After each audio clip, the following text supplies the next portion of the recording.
Hello नमस्कार दोस्तों, स्वागत है आपका आपके अपने यूट्यूब चैनल सरकारी नौकरी में एक नए वीडियो के साथ। तो दोस्तों आज हम प्रकाश के आगे के क्वेश्चनों का रिवीजन करेंगे, जो भी क्वेश्चन बचे हैं।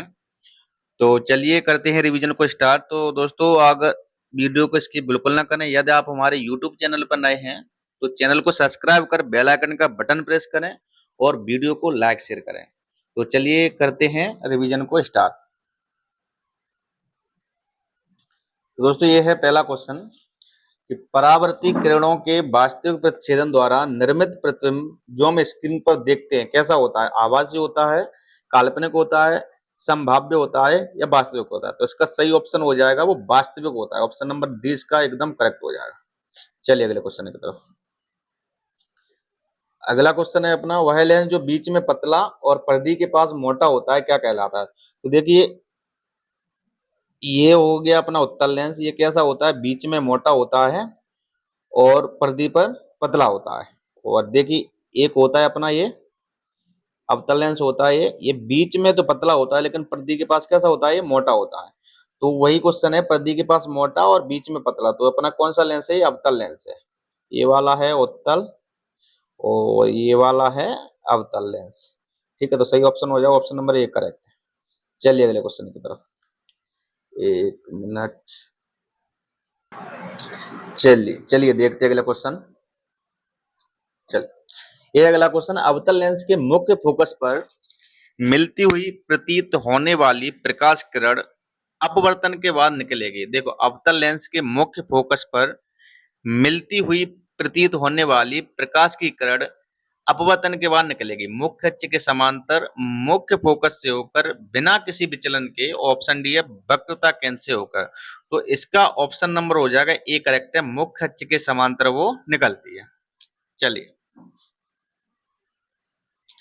अगला क्वेश्चन, जब कोई वस्तु उत्तल लेंस के खाली स्थान पर हो तो प्रतिबिंब अविवर्तित आभासी और सीधा होता है। तो F1 और O के मध्य, 2F1 पर, F1 पर और अपरिमित। तो अगर वस्तु उत्तल लेंस में F1 और O के मध्य होती है तो उसका प्रतिबिंब आभासी और सीधा बनता है। ठीक है, यह है अगला क्वेश्चन, निम्नलिखित में से कौन सा आरेख मुख्य अक्ष के समांतर आपतित प्रकाश किरण के लेंस के माध्यम से अपवर्तन के बाद के मार्ग को सही ढंग से निरूपित करता है? तो दोस्तों अगर कोई भी किरण, मान लो ये अपना हो गया उत्तल लेंस हो गया, अगर ये मुख्य अक्ष हो गया, ठीक है, अगर कोई भी किरण लेंस में जाती है तो वो हमेशा फोकस से होकर परावर्तित होती है। तो देखिए ऑप्शन नंबर ए में क्या है? ये फोकस पे जाके परावर्तन नहीं हो रही है, गलत है। ये भी देखो ऑप्शन नंबर बी करेक्ट है, ये फोकस पे जाकर काटती है। तो ऑप्शन नंबर इसका बी करेक्ट हो जाएगा। चलिए अगले क्वेश्चन की तरफ। जूल के तापमान प्रभाव के सूत्र को, जूल के तापमान प्रभाव का सूत्र पूछा। देखो H बराबर वी आर, H बराबर क्यू आई टी, H बराबर आई आर टी, H बराबर वी आई टी। तो इसका सही ऑप्शन हो जाएगा ऑप्शन नंबर डी, H बराबर वी आई टी। चलिए अगले क्वेश्चन की तरफ। ये है अगला क्वेश्चन अपना, जल में डूबे हुए कंचों को देखने पर उनका आकार वास्तविक आकार से बड़ा दिखाई देता है। ऐसा इसलिए होता है क्योंकि जल एक किसके रूप में कार्य करता है? समतल अवतल लेंस, गलत है। अवतल लेंस ये भी गलत है। समतल दर्पण ये भी गलत है। वो उत्तल लेंस की तरह कार्य करता है, इसलिए वस्तु हमको बड़ी दिखाई देती है। तो चलिए अगले क्वेश्चन की तरह। किसी वस्तु को एक उत्तल लेंस के मुख्य अक्ष पर F1 और 2F1 के बीच स्थित किसी बिंदु पर रखा गया है, इसका निर्मित प्रतिबिंब होगा आभासी और समान आकार का, गलत है। आभासी और बड़ा गलत है। वास्तविक और बड़ा ये सही है, क्योंकि उत्तल लेंस पर अगर हम F1 और 2F1 के बीच में वस्तु को रखते हैं, ये मान लो उत्तल लेंस अपना, ठीक है, F1 2F1 और यहाँ पे है F2 और यहाँ 2F2। अगर हम वस्तु को यहाँ पे रखते हैं F1 और 2F1 के बीच में वस्तु को अगर हम रखते हैं तो इसका प्रतिबिंब बनता है ये तो जाएगी सीधा फोकस से होते हुए, ठीक है। और एक और किरण जाती है जो कि इसको यहाँ पर काटती है। प्रतिबिंब यहाँ इनका यहाँ बनता है, ठीक है। कैसा बनता है? उल्टा बनता है और वास्तविक बनता है और वस्तु के आकार से बड़ा बनता है, ठीक है। ऑप्शन नंबर सी करेक्ट है। देखिए, एक प्रकाशिक उपकरण वाई की फोकस दूरी धनात्मक होती है, वाई एक है, या तो उत्तल लेंस या अवतल दर्पण, या तो अवतल लेंस या उत्तल दर्पण, या तो उत्तल लेंस या उत्तल दर्पण। तो देखिए फोकस दूरी धनात्मक है तो अवतल लेंस में देख लेते हैं। देखो अवतल लेंस में u बराबर भी माइनस होता है वस्तु की दूरी, और फोकस दूरी भी माइनस में होती है, और त्रिज्या भी माइनस होती है, और भी जो होता है वो माइनस होता है। अगर काल्पनिक प्रतिबिंब बनता है तो वहां पे वो प्लस होता है। इसकी जो मैंने डायग्राम बना के पिछली क्लास में बता दिया था, वैसे उत्तल दर्पण में u का मान माइनस होता है, v का मान प्लस होता है, f का मान प्लस होता है, और r का मान प्लस होता है। तो देखिए फोकस दूरी धनात्मक है ना, तो धनात्मक किसमें? उत्तल दर्पण में। तो उत्तल दर्पण और उत्तल लेंस दोनों की ही चिन्ह प्रपाटी एक जैसी होती है, तो इसका सही ऑप्शन हो जाए सी, या तो उत्तल लेंस या उत्तल दर्पण। चलिए अगले क्वेश्चन की तरफ। लेंस द्वारा उत्पन्न आवर्धन किसके बराबर होता है? देखिए दर्पण में जो आवर्धन क्षमता होती है, दर्पण में जो आवर्धन क्षमता होती है माइनस v बटे यू होती है, और लेंस की जो आवर्धन क्षमता होती है वो v बटे यू होती है, ठीक है। तो इसका ऑप्शन नंबर अपना सही हो जाएगा ए, v बटे यू। v का मान होता है प्रतिबिंब का आकार, v बराबर होता है प्रतिबिंब का आकार बटे u का बराबर होता है वस्तु का आकार, वस्तु का आकार। चलिए अगले क्वेश्चन। अगला क्वेश्चन है गोली लेंस बनाने के लिए इनमें से किस पदार्थ का उपयोग नहीं किया जा सकता? पारदर्शी कांच सही है, किया जाता है। सेल फोन का प्रयोग भी किया जाता है, और जल का भी प्रयोग किया जाता है, केवल लकड़ी का प्रयोग नहीं किया जाता। तो ऑप्शन क्वेश्चन के हिसाब से ऑप्शन नंबर इसका सी करेक्ट है। चलिए ओ, लेंस के प्रकाश से केंद्र से निर्गत किरण परावर्तित होगी, गलत है। विचलित होगी, गलत है। मुड़ जाएगी, गलत है। वो अविचलित रहेगी हमेशा। ऑप्शन नंबर बी करेक्ट है। चलो अगला क्वेश्चन, जब कोई किरण उत्तल लेंस के मुख्य अक्ष के समांतर आपतित होती है तो अपवर्तित किरण, देखिए कोई भी किरण आपतित होगी तो हमेशा अपवर्तित किरण मुख्य फोकस से होकर गुजरती है। ऑप्शन नंबर इसका ए करेक्ट है, हमेशा ध्यान रखिए उत्तल लेंस में। चलिए एक वस्तु को एक अवतल लेंस के मुख्य फोकस पर रखा गया है, इनमें से कौन सा विकल्प निर्मित प्रतिबिंब के अभिलक्षणों को निरूपित करता है? वास्तविक और छोटा, आभासी और बड़ा, वास्तविक और बड़ा, आभासी और अत्यधिक छोटा। इसका ऑप्शन नंबर डी करेक्ट हो जाएगा, आभासी और अत्यधिक छोटा। चलिए अगले क्वेश्चन की तरफ। रेगिस्तान में यात्रियों को अक्सर पानी फैले होने का दृष्ट भ्रम होता है जहां वास्तव में कुछ नहीं होता है, इससे क्या कहा जाता है? मृगमरीचिका, प्रेडकिनन, प्रतिवर्तन और परावर्तन। तो इसको कहते हैं मृगमरीचिका। और अगर जो ठंडे प्रदेशों होते हैं वहां पे ये घटना होती है तो उस घटना को कहते हैं उन्मरीचिका, ठीक है। चलिए अगले क्वेश्चन की तरफ। प्रकाशिक तंतु किस सिद्धांत पर कार्य करता है? विसरण, पूर्ण आंतरिक परावर्तन, प्रकीर्णन और अपवर्तन। तो उसका ऑप्शन नंबर बी करेक्ट हो जाएगा, पूर्ण आंतरिक परावर्तन के सिद्धांत पर प्रकाशिक तंतु कार्य करते हैं।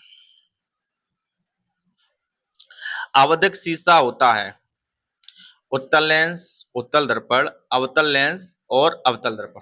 तो देखिए जो आवधिक शीशा होता है, यानी कि जिसको पठन लेंस भी कहते हैं हम, पठन लेंस, तो इसमें क्या होता है, जैसे हम किसी अक्षर के ऊपर इसको रखते हैं पठन लेंस को, तो अक्षर का आकार कैसा बनता है? एक तो सीधा बनता है, कैसा बनता है? सीधा बनता है, ठीक है, और बड़ा बनता है, ठीक है, और ये कैसा बनता है? काल्पनिक बनता है। तो ये सभी घटनाएं किस में होती हैं? उत्तल लेंस में होती हैं। तो ऑप्शन नंबर इसका ए करेक्ट हो जाएगा। चलिए, वस्तु के प्रतिबिंब की ऊंचाई से वस्तु की ऊंचाई का अनुपात क्या कहलाता है? देखिए, प्रतिबिंब की ऊंचाई यानी कि भी, प्रतिबिंब की ऊंचाई क्या कहते हैं? प्रतिबिंब की ऊंचाई, ठीक है, भी अनुपात वस्तु की ऊंचाई यानी कि यू, यानी कि ये की होगी वस्तु की ऊंचाई। तो देखो भी बटे यू किसका होता है? एम का। एम को क्या कहते हैं? आवर्धन क्षमता। तो ऑप्शन नंबर इसका डी करेक्ट हो जाएगा। यदि किसी प्रतिबिंब का आवर्धन -0.65 है तो उस प्रतिबिंब की प्रकृति क्या होगी? तो देखिए, माइनस यानी कि आवर्धन क्षमता कैसी दी है? इसमें माइनस दी है, ठीक है, प्रतिबिंब का आवर्धन। तो प्रतिबिंब का आवर्धन कैसा दिया? माइनस। तो माइनस किस में होता है? तो देखिए, माइनस होता है अपना अवतल दर्पण में। बी बराबर माइनस किस में होता है? तो पहली बात तो ये अवतल दर्पण हो गया। क्या, कौन सा दर्पण हो गया? अवतल। अब देखो, तो अवतल दर्पण में क्या क्या होता है? एक तो प्रतिबिंब वास्तविक बनता है, वास्तविक बनता है, उल्टा बनता है, और छोटा बनता है, और कभी कभी बड़ा भी बनता है। जब वो काल्पनिक बने तब वो बड़ा बनता है। तब देखिए, इसमें आवर्धन क्षमता एक से कम है ना, तो प्रतिबिंब कैसा बनेगा? छोटा बनेगा। कैसा बनेगा? छोटा। वास्तविक बनेगा, उल्टा बनेगा, छोटा बनेगा। तो ऑप्शन नंबर क्या है? वास्तविक बनेगा, उल्टा बनेगा, छोटा बनेगा। ऑप्शन नंबर इसका डी करेक्ट है। चलिए अगले क्वेश्चन की तरफ। अगला क्वेश्चन है, किसी गोलाकार दर्पण की परावर्तक सतह के व्यास को क्या कहा जाता है? ऑप्शन है छेद, ऑप्शन बी मुख्य धुरी, ऑप्शन सी खंबा, और ऑप्शन डी है फोकस। तो इसका सही ऑप्शन हो जाएगा छेद, क्योंकि किसी भी खोखले चीज में छेद द्वारा ही प्रकाश उसके अंदर जाता है। तो ऑप्शन नंबर ए करेक्ट हो जाएगा। क्वेश्चन है, सी वक्रता केंद्र वाले किसी अवतल दर्पण के फोकस बिंदु एफ पर रखे किसी बिंब के प्रतिबिंब के संदर्भ में निम्नलिखित में से कौन सा कथन लागू होगा? देखिए, अवतल दर्पण है, तो अवतल दर्पण में वो वस्तु को कहाँ रख रहे हैं? वो वस्तु को फोकस पे रख रहे हैं, यानी कि ये है अपना एफ, ये है अपना सी, और ये है अपना अनंत। जब वस्तु को फोकस पे रख रहे हैं तो प्रतिबिंब कहाँ बनेगा? प्रतिबिंब बनेगा अनंत पे बनेगा प्रतिबिंब। और कैसा बनेगा? वस्तु के आकार से बड़ा बनेगा, उल्टा बनेगा, वास्तविक बनेगा। कैसा कैसा बनेगा? पहले तो देखो, वास्तविक बनेगा, ठीक है, उल्टा बनेगा, और वस्तु के आकार से बड़ा बनेगा। तो देखिए, प्रतिबिंब वास्तविक उल्टा वस्तु के आकार से बहुत छोटा और एफ पर बनेगा। नहीं, गलत है, प्रतिबिंब अनंत पर बनेगा। प्रतिबिंब वास्तविक उल्टा वस्तु के आकार के बराबर और सी पर बनेगा। गलत है, प्रतिबिंब वास्तविक उल्टा वस्तु के आकार से बहुत बड़ा और अनंत पर बढ़ेगा। ऑप्शन नंबर इसका सी करेक्ट है। चलिए अगले क्वेश्चन की तरफ। अगला क्वेश्चन है, किसी वस्तु को मुख्य फोकस पर रखने पर अभिसारी दर्पण द्वारा निर्मित प्रतिबिंब का आकार होगा। देखो, अभी वही है, मुख्य फोकस पर अगर हम रखेंगे तो कहां पे बनेगा? अनंत पे बनेगा, उल्टा बनेगा, और वास्तविक बनेगा। तो बिंदुओं के रूप में, समान आकार का, धुंधला, अत्यधिक आवर्धित। तो इसका ऑप्शन नंबर डी करेक्ट होगा, अत्यधिक आवर्धित होगा। इसकी दूरी अधिक होगी और वो बड़ा बनता है। चलिए,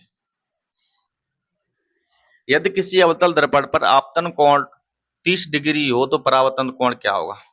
तो ये हम उसमें ही बता चुके हैं।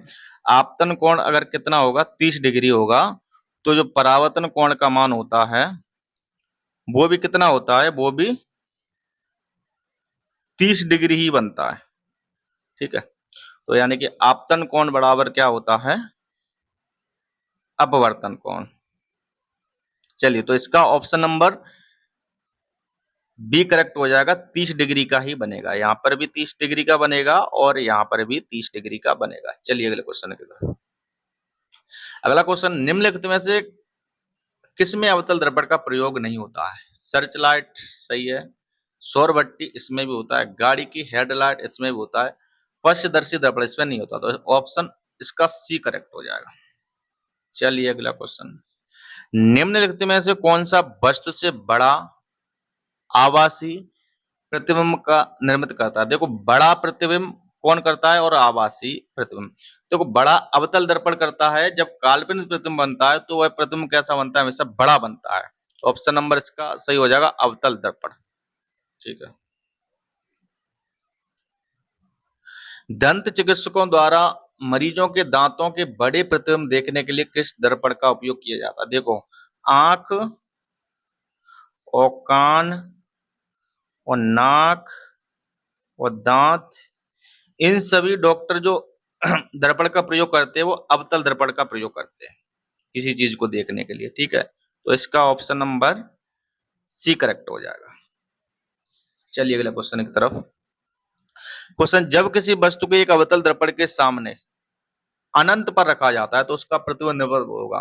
तो देखिए, जब वस्तु को अनंत पर रखेंगे ना अवतल दर्पण के सामने, तो उसका जो प्रतिबिंब होता है वो एफ पर बनता है।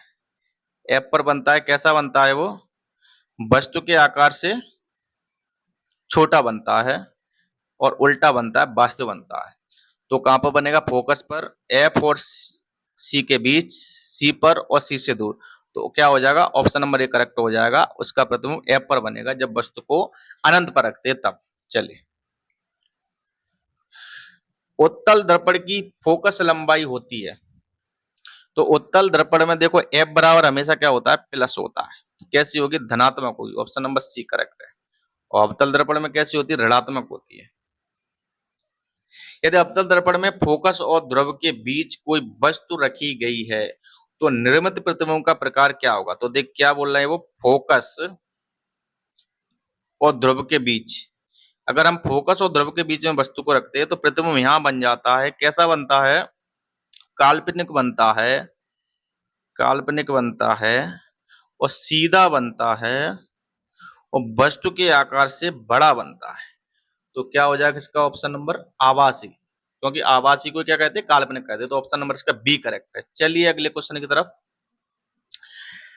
एक वस्तु को एक उत्तल दर्पण के सामने अनंत और दर्पण के ध्रुव के बीच स्थित एक बिंदु पर रखा जाता है तो निर्मित होने वाली छवि होती है वास्तविक, बड़ी, वास्तविक और छोटी, आभासी और छोटी और आभासी और बड़ी।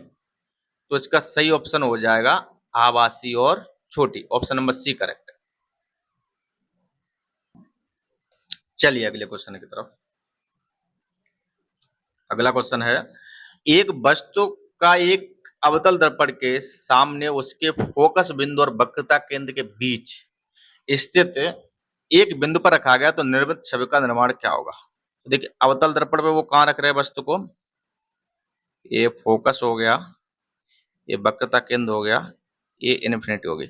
उसको रख रहे हैं वो फोकस बिंदु और वक्रता केंद्र के बीच में रख रहे हैं, यानी वस्तु को वो यहाँ पे रख रहे हैं। ठीक है, फोकस केंद्र और वक्रता, फोकस बिंदु और वक्रता केंद्र के बीच में रह रहे हैं। तो उसका जो प्रतिबिंब बनेगा वो प्रतिबिंब यहाँ पे बनेगा। कैसा बनेगा? उल्टा बनेगा, वस्तु के आकार से बड़ा बनेगा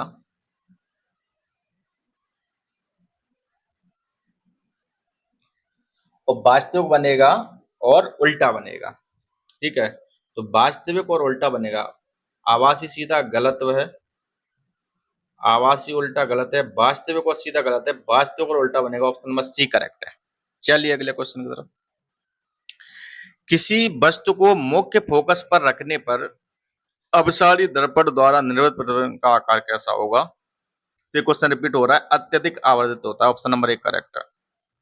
चलिए, एक विमान दर्पण के लिए छवि आभासी और पार्श्व उल्टा, वास्तविक और पार्श्व उल्टा, वास्तविक और ऊर्ध्व, आभासी और पार्श्व ऊर्ध्व। तो इसका ऑप्शन नंबर जो है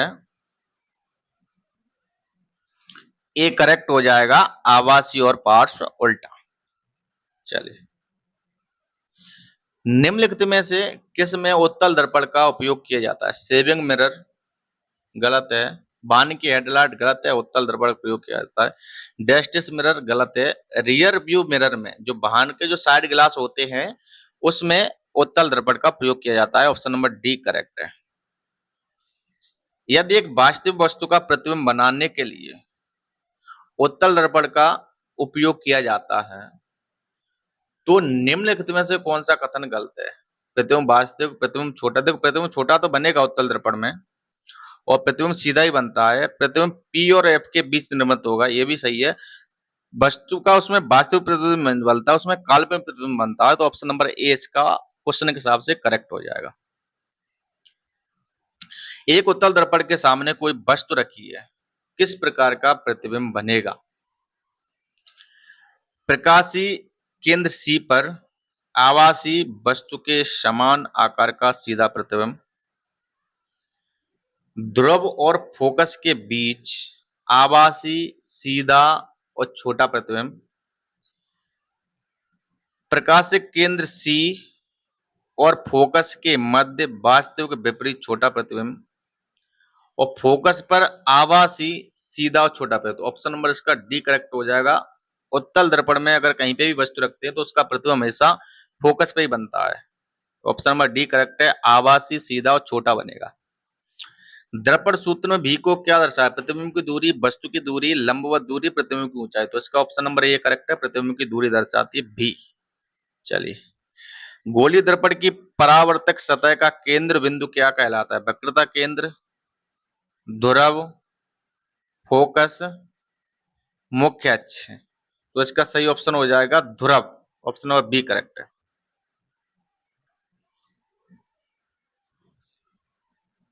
चलिए अगला क्वेश्चन, निम्नलिखित में से कौन सा कथन सत्य है? वक्रता त्रिज्या फोकल लंबाई के बराबर होती है, गलत है। वक्रता त्रिज्या फोकल लंबाई की आधी होती है, गलत है। वक्रता त्रिज्या फोकल लंबाई के 3 गुना के बराबर होती है, गलत है। वक्रता त्रिज्या फोकल लंबाई के 2 गुने के बराबर होती है। ऑप्शन नंबर डी करेक्ट है। गोलीय दर्पण की अवधारणा क्या है? प्रकाश का विकर्ण, प्रकाश का अपवर्तन, प्रकाश का विकिरण, प्रकाश का परावर्तन। तो ऑप्शन नंबर डी करेक्ट हो जाएगा, प्रकाश का परावर्तन। यदि आप एक दर्पण में देखते हैं और पाते हैं कि छवि आपसे छोटा है तो दर्पण का प्रकार क्या है? देखो, छोटा छवि हमेशा उत्तल दर्पण में बनेगा, तो ऑप्शन नंबर इसका डी करेक्ट हो जाएगा। ज्यादातर छोटा छवि उत्तल दर्पण में ही बनता है। चलिए, गोलाकार दर्पण की प्रतिबिंब सतह का केंद्र को क्या कहा जाता है? त्रिज्या, वक्रता केंद्र, फोकस और पोल। ऑप्शन नंबर सी करेक्ट है, उसको ध्रुव कहते हैं। सर्च लाइट का परावर्तक कौन सा है? उत्तल दर्पण गलत है, बेलनाकार दर्पण गलत है, समतल दर्पण गलत है। ऑप्शन नंबर बी करेक्ट है, अवतल दर्पण का प्रयोग सर्च लाइट में और टॉर्च में और सौर भट्टी में और आंख कान नाक के डॉक्टर आदि सभी किसका प्रयोग करते हैं? अवतल दर्पण का प्रयोग करते हैं। चलिए, दर्पण समीकरण के संबंध में निम्न में से कौन सा कथन सही है? वक्रता का केंद्र ध्रुव और वक्रता त्रिज्या से समान दूरी पर है। सभी दूरियों को दर्पण के ध्रुव से मापा जाना चाहिए। सभी किरणें ध्रुव पर विचलित होती हैं। ध्रुव और नाभ एक ही बिंदु पर होते हैं। तो इसका ऑप्शन नंबर बी करेक्ट है, सभी जो दूरियां होती हैं वो ध्रुव से मापी जाती है। चलिए, तो दोस्तों ये थे आज के क्वेश्चन जो मैंने रिवीजन करा दिया है। अभी दर्पण का बस एक क्लास और है, उसमें प्रकाश के पूरे क्वेश्चनों को खत्म हो जाएंगे। तो दोस्तों ये जो प्रकाश चैप्टर है इससे बहुत ही ज्यादा क्वेश्चन पूछे गए और बड़ा चैप्टर है और हर बार इससे क्वेश्चन पूछे जाते हैं, बड़े अच्छे लेवल के क्वेश्चन पूछे जाते हैं। तो दोस्तों वीडियो अच्छा लगा हो तो वीडियो को लाइक शेयर करें और चैनल को सब्सक्राइब कर बेल आइकन का बटन प्रेस जरूर करें, जिससे कि हमारे द्वारा अगर कोई भी जानकारी दी जाती है रेलवे नौकरी से संबंधित, किसी भी अन्य सरकारी नौकरी से संबंधित, आपके पास सबसे पहले पहुंचे। धन्यवाद दोस्तों।